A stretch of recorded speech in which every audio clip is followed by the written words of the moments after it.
this is Bobby with the Vespasian Warner Public Library. I'm here with another tale from the archive where we talk about documents and items in our local history collection. Today, our backdrop is a little bit different. We are in the genealogy room, which is located on the lower level of our library. This is where the DeWitt County Genealogical Society meets and houses their collection. And they created these really interesting framed pictures of the original plat maps of the towns and townships here in DeWitt County. And most of them you're going to recognize. We have Clinton, we have DeWitt, we have Waynesville, but then we also have Franklin. Now some of these have changed names. Marion is now DeWitt, Mount Pleasant is now Farmer City, but Franklin no longer exists. And I thought it would be interesting to talk about some of the other settlements in DeWitt County that have disappeared. So Franklin was located in Tunbridge Township, kind of in this corner up here.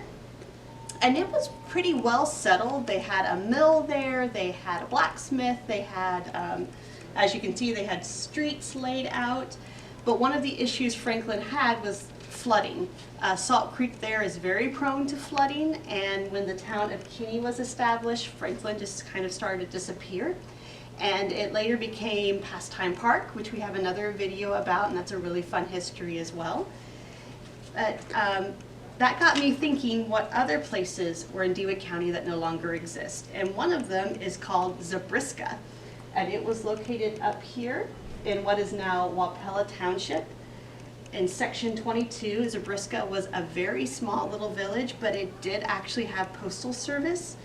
It was founded sometime in the 1840s and had a very nice church built up there. And again, it had a post office. It had a sawmill, but eventually it just kind of faded away, especially once the village of Wapella was founded a little bit further south. And no one, at least I haven't been able to find out where on earth the name Zabrisca came from. I just think it's a very interesting name. Over here in Harp Township, again kind of up here in this corner, we had the village of Swisher. And Swisher was another very well-established village, and that name Swisher should sound familiar to you. There's Swisher Road and Swisher Hill and Swisher School. Again, it had a mill, it had a blacksmith, it had railroad going through it for a little bit, and was a pretty popular village. Again, established very early in the 1840s, which the county itself was established in 1839. And it had a post office until 1905, when again the village just kind of eventually faded away. One that I thought was very interesting up here in Wilson Township was a very tiny place called Solomon, which basically just had a store. In the 1890s it had a population of 51. And there is a story, I don't know if it's true, but I'm going to share about Solomon, that somewhere in the vicinity of Rucker Chapel, which still is standing, there was a very popular pool hall that did very good business there that was owned by a Mr. Lane.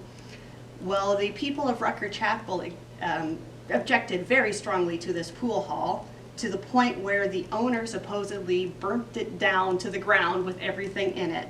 And the rumor was that he burnt down over $1,000 worth of candy when he burnt down the pool hall. Again, I don't know if that's true, but I just think that's a fun story.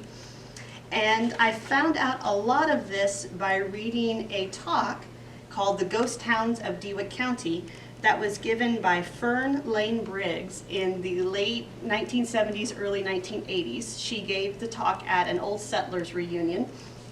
And she and her family actually were from Solomon, and that's where she shared the stories. I'm going to be digitizing this talk very soon, and it will be available on our website, on our archive.org page for anyone who is interested.